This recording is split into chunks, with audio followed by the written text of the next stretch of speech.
Chers amis confinés, bienvenue dans ce nouvel épisode des Têtes à Cac où nous allons, c'est ce que je vous propose, étudier le virus sous toutes ses formes.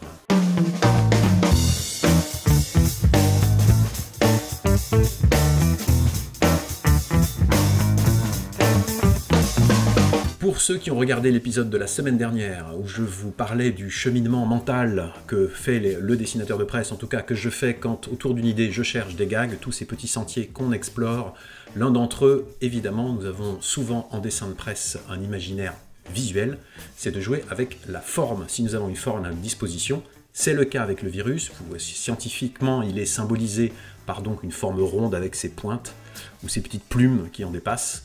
Voyons voir comment, à partir de cette forme, on peut trouver des symboles graphiques pour illustrer des idées. Eh bien, commençons tout simplement par son aspect sphérique. Le virus est symbolisé par une sphère, souvent rouge, ou blanche et rouge, dans ce qu'on observe. Eh bien, ça peut être une boule de bowling, par exemple. Il vient perturber énormément de secteurs, évidemment notre santé, bien entendu, notre économie, beaucoup de secteurs et de choses de nos vies quotidiennes, donc tout simplement, on les symbolise par des quilles, et le virus devient la boule de bowling. Une boule qui peut aussi être la wrecking ball, cet instrument qu'on observe sur certains chantiers, donc là pour illustrer la difficulté des petits patrons, notamment dans le BTP, à affronter cette crise sanitaire, protéger leurs salariés. Imaginons ce virus qui vient percuter un immeuble. Dans notre alimentation, nous avons aussi beaucoup de sphères, notamment de sphères rouges. J'ai imaginé pour l'opinion, par exemple, ce dessin directement tiré de l'univers Disney. C'était pour parler de la façon dont l'Europe soutiendrait ou pas l'Italie, ce qu'elle fait bien heureusement. Mais à l'époque, on n'en était pas certain. Et voilà, Belle et le clochard en train de déguster des bolognaises au virus. Autre forme sphérique rouge dans notre alimentation, la pomme. Cette fois-ci, on va prendre le symbole de Guillaume Tell, son fils, dans ce dessin l'économie. Guillaume Tell étant évidemment le président Macron, doit à distance avec son arbalète déquiller cette pomme sans blesser l'économie, cette pomme étant le virus.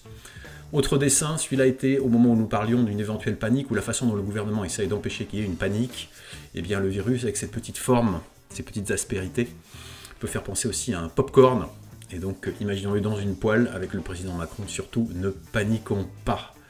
Ce qu'on va faire aussi souvent en dessin de presse, on va chercher à humaniser ou plutôt à rendre vivant quelque chose qui ne l'est pas, en tout cas sous cette forme. Le virus est vivant, mais il n'a pas une forme, on va dire, de notre vie quotidienne, des animaux par exemple. Donc on peut le transformer en animal. Je l'ai fait dans une proposition au journal en mouche.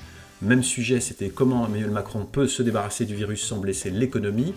On voit cette mouche posée sur le réveil. Je l'ai imaginé en gorille, façon King Kong grimpant sur la tour Eiffel et toutes les forces françaises cherchant à le combattre. Ou encore en piranha, qui a déjà bien commencé à bouffer une jambe de notre économie. Et le président, avec sa scie récession, montre comment on va essayer de s'en débarrasser. Il va peut-être falloir couper la jambe. Et enfin, terminons, ce qui nous amènera au dessin publié cette semaine dans l'opinion, par cette particularité de la forme du coronavirus, une sphère, mais avec des aspérités qui peuvent être des pointes, des ronds, des creux. On peut donc en imaginer une roue d'engrenage. Vous savez que cette fameuse expression qui dit un grain de sable dans la machine, c'est un grain de sable dans la roue d'engrenage. Donc le virus rentre et va perturber à nouveau tous les principaux éléments de notre société, de notre économie.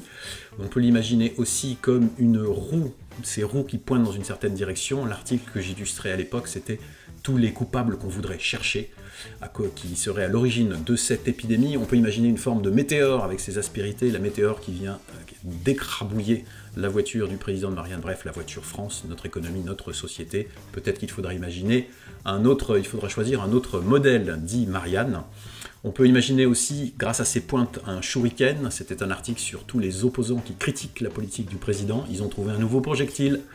Après les flèches, les fléchettes, les couteaux, voici venir le shuriken. Il peut aussi avoir, ce rond avec ses points qui s'en vont, une forme de tache d'encre. C'est le dessin dont nous avons parlé la semaine dernière. Le pangolin qui a renversé la bouteille d'encre sur le quinquennat d'Emmanuel Macron. Il va tout falloir réécrire. Et enfin, vous savez, ces porte-épingles qu'ont certains tailleurs, qu'on voit, j'en ai jamais vu moi-même en vrai, mais on le voit notamment dans des films. Et bien le virus, avec cette forme ronde et ses aspérités, on peut imaginer qu'il s'agirait d'un porte-épingle du président qui essaye de se refaire un costume quinquennat. Voilà plein de pistes qu'on peut explorer qui m'ont amené notamment à un dessin publié cette semaine pour parler de la crise pétrolière. Cette fois-ci, le virus est devenu une mine flottante, ou des mines flottantes, au milieu desquelles un tanker représentant l'industrie du pétrole, bien entendu, essaye de se faufiler. C'était le thème de notre semaine, comment simplement graphiquement à partir d'une forme on peut partir dans plein de directions différentes. Je vous donne rendez-vous la semaine prochaine pour un nouvel épisode des Têtes à Cac.